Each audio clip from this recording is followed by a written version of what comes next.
pangit tong hair ko. Welcome home! Ganda! Amoy Canada! Okay. Ay, ang ganda. Habang nagre-record, pwede ko pala siyang i-flip. Habang nagre-record, tatay. Hindi ka naman nagsalita. Nanya! Ang linaw, no? Kasi sa kanya na daw yung old. Yung 2. Rebel Bakery. Nandito lang siya sa tabi ng Cathedral. Oo. Ito yan. Naglagay na sila ng ano. Yung kanilang menu. The second floor. Gumaan yung feeling ng hair ko. Ay, naiya akong ilabas. Meron pa akong ganun eh. Okay na lang yung after na. Nagpa-haircut para mas magaan. Hindi ko kasi alam ang naghintay sa atin yung biglaan na lang at least i-blow dry ko na lang sa Saturday. Sabi rin nga ni Jay kasi summer na ang init. Tapos bagsak na bagsak siya sa likod. Good morning, tsura ko. Today is another day. Late tayo gumising ngayon kasi wala namang pasok na. Tapos na rin ang practices nila para sa recognition. Grabe tong ano. Gamit pala natin yung Osmo Pocket 3. Grabe man pala yung linaw nito. Kita na lahat ng mga chismis sa aking fest. Tapos ngayon ko lang din mas nakita. Ang pangit na nung pag nag-fade na yung color nung na bleach dati na color ng hair ko. Ayan na. Di na siya pantay. Tapos, nagpa-haircut din ako kahapon. Nagpa-layered lang ulit ako kasi ang bigat na nung hair kapag sobrang kapal na nung sa ilalim. Tapos, wala na ring body. So, ayan. Para lang, pag blow-dry ko sa recognition, maayos-ayos naman ang ating itsura. Grabe yung linaw nito. Ayan o, yung mga pinagpuyatan. Yung mga, na to. Uy, grabe pala ang clear na ito. Oh, 'di ba? Grabe. Nandito lang naman tayo sa bahay ngayon. Magsasaing tayo for our lunch. Yan. Yan. And once in a while, cup noodles ko yan yung breakfast namin kanina. Tapos ang niluluto natin ngayon ay mag-salmon tayo. Yung sinigang. Para for lunch natin. So, kunin natin yung ibang ingredients. Ayan. Okay. Let's get the kamatis. And this one is malunggay. So, usually talaga spinach yung nilalagay ko dito. Kaso, hindi na. Muna na kasi ito yung available. Supposedly kasi ang gagamitin ko, ang iluto ko rin dapat ngayon nilaga, pero mamayang gabi na lang yun. Ito na siya, na-boil ko na siya kahapon. Yan, mamaya na lang. No, anak, yung salmon, sinigang. Tapos ito, so malunggay na lang, pwede pa rin naman ito. Alright. Change plans. Gusto raw ng balong na fried na lang siya. Yung with butter and garlic. So, parang butter garlic salmon. Hindi yung shrimp. Ayan. So, change tayo ng ating plano because yun ang hiling ng ating balonggi. Anyway, na-prepare ko pala to. May salt, meron siyang pepper, and then garlic powder. Dahil nga, siya, ito yung ginagamit ko. Ground garlic powder sa, SNR ata ito nabili. Sa Manila. Tapos ito, meron din syempre tayong, fresh garlic. Tapos, mamaya itatop ko nitong fried garlic. For toppings na lang yan. After. Tapos, may lemon tayo. Squeeze natin siya ng konting lemon later. Sabi mo na naman dyan. Matagal mo na. Matagal ko nang gustong bilhin ko. Ayan na naman. Yung mga linyahan ng asawa ko. It's not shoes. Ay? Ano yan, ha? Para hindi lang pores ko yung nakikita. Para hindi lang pores ko yung nakita kanina. Ano to? Hindi yan yung shoes. Yung shoes, hindi pa. Matagal pa di-deliver yun. Na for benta yun. Sa Titan? Ano nakuha sa video? Oh, ay na! 400%. Kano mo yung binili? Nakasil. Baka peke yan. Hindi. Atmos to. Ayan na. 400% yan. So ganyan pala kalaki yung 400%. Yeah.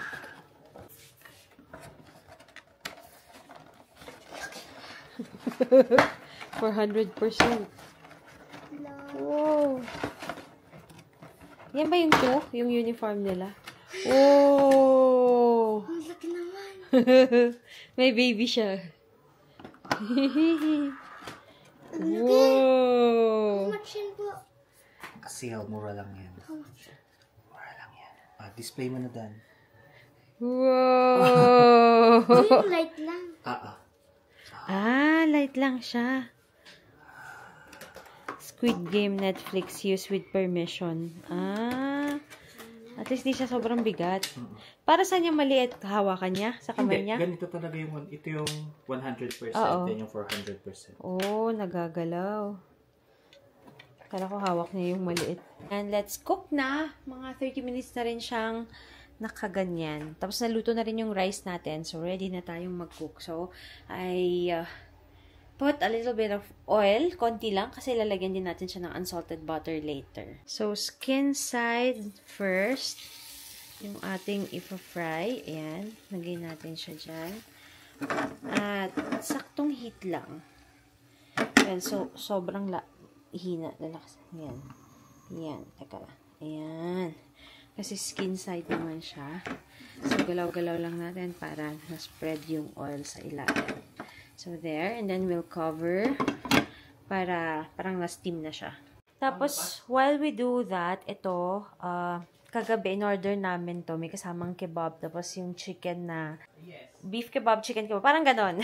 Papainit na lang kasi ang dami ng serving nila. In-order namin kagabi for dinner. So, papainit ko na lang yan sa oven. Tapos, mag-grill din tayo sa oven ng ng ating kamaris para feel na feel ulit ang dating ng ating pagka-Persian. So, ayan na ang ating luluto na natin. Papainit natin yung kebab tsaka tomatoes. So, ayan na yung butter natin. Now, naka-low fire siya para yung garlic din maluto. Parang yung sa steak yung feeling kong ginagawa ko sa yung butter niya.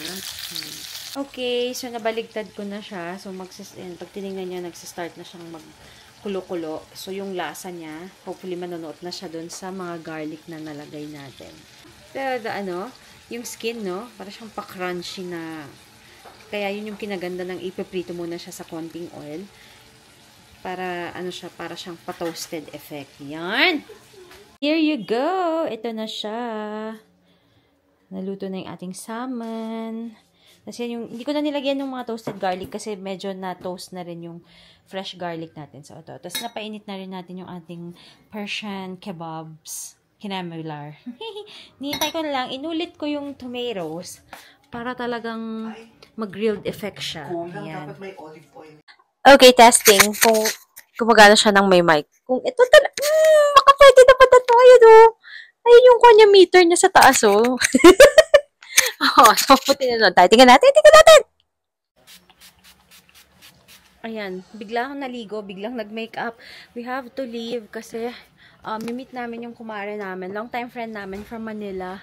Nandito sila ng family niya. Matagal na silang di nagkita nila Balong. Ninang yun ni Balong, tapos yung anak niya, Ninong naman si tatay. So, naglagay lang ako ng spray. Naparami. Pawis yarn. Ayan. So, nakapag-blow dry na rin ako ng hair. Ito siya. How it looks like kapag, ayan, bagong blow dry. Okay naman. It's just the color. Naiirita ako. Yan na. Pag nag-fade. Anyway, let's go na. Yeah, guys. It's foggy today. Summer na summer. Nagpa-foggy dito sa Baguio City. And then, katapos din namin i-meet yung friends namin, di na ako nag-video kasi syempre, private sila. Private sila, public kami, ganun. But anyway, dito na ulit tayo sa SM at may mga errands lang. Tingnan namin kung magagawa namin siya. Yan si Balong, guys. Yan. Titingin pa siya ng view. Yan, Baguio Fields. SM. Liwanag naman pati. Tinatry rin namin kung maliwanag yung pocket 3. Ganda niya, tatay.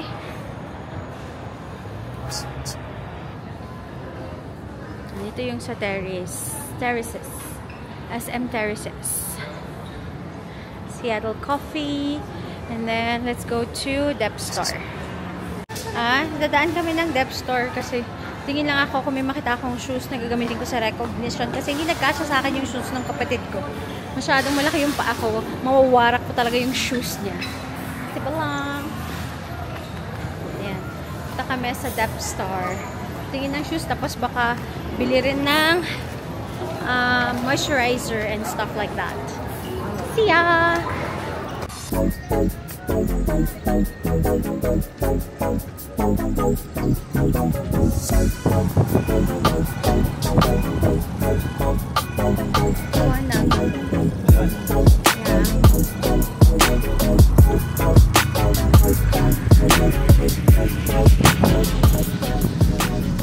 Congratulations!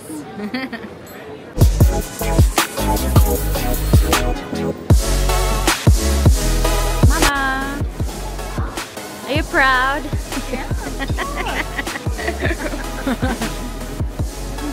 Good morning! Welcome back to another day. Nandito tayo sa Le Chef sa John Hay Hotels, formerly The Manor. Celebrate tayo ng nangyari kahapon. Yeah. Recognition ni Balong kahapon and naka-silver siya and less in conduct. So, it's worth the celebration. So, di ko na mapapakita doon. Malaki yung buffet area. Di ko na mapapakita kasi maraming tao. Siyempre, privacy rin nila. So, kain tayo.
Dito na tayo sa playground.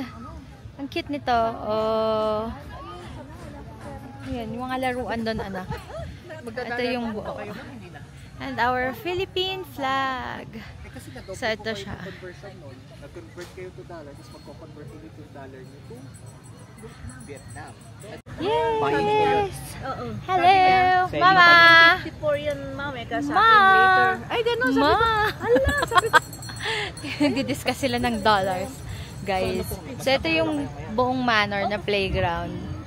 Ayan. Tapos yan yung mga room sa taas. Nakapag-stay na kami dito somewhere dati. And then, ayan.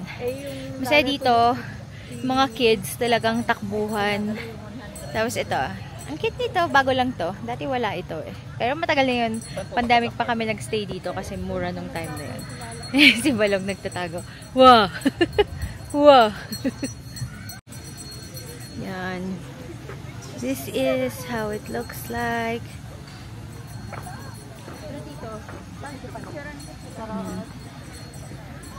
Na may maintain naman. Well maintained dito.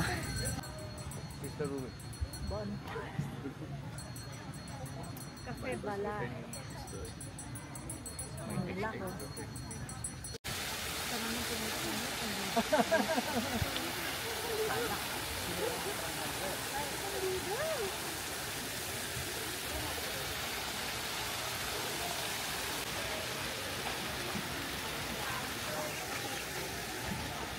Happy birthday, happy birthday to you. Ang daming madre kanina.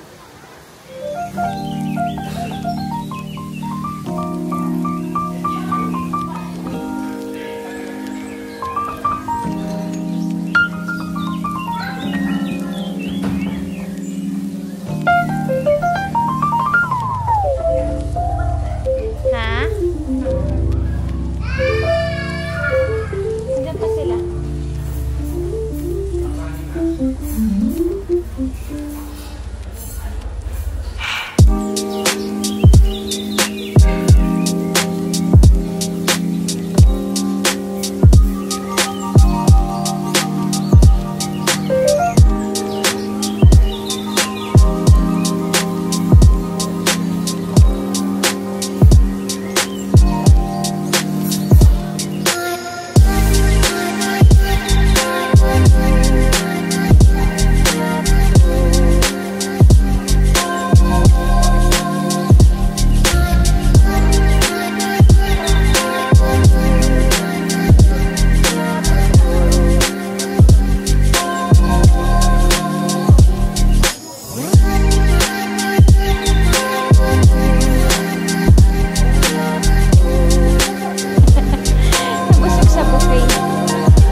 Kapag na tayo.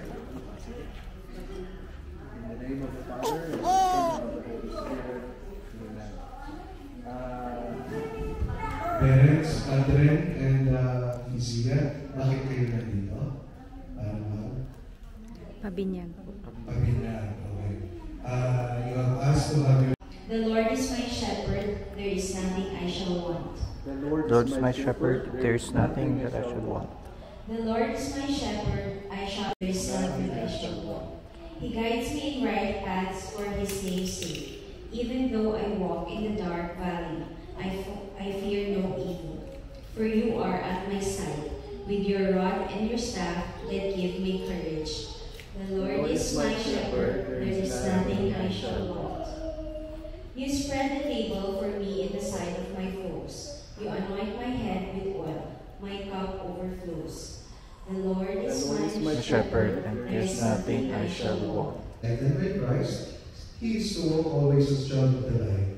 May he keep the flame of faith alive in his heart. When the Lord comes, may he go out to meet him with all the saints in the heavenly kingdom. Now let us pray the prayer that Jesus Christ himself taught us. Our relatives and friends are gathered here. In his mercy, he guard them from evil and give them his abundant peace. Amen. Before the final blessing, congratulations sa ating mga si Alaris, Alter, welcome na. Okay.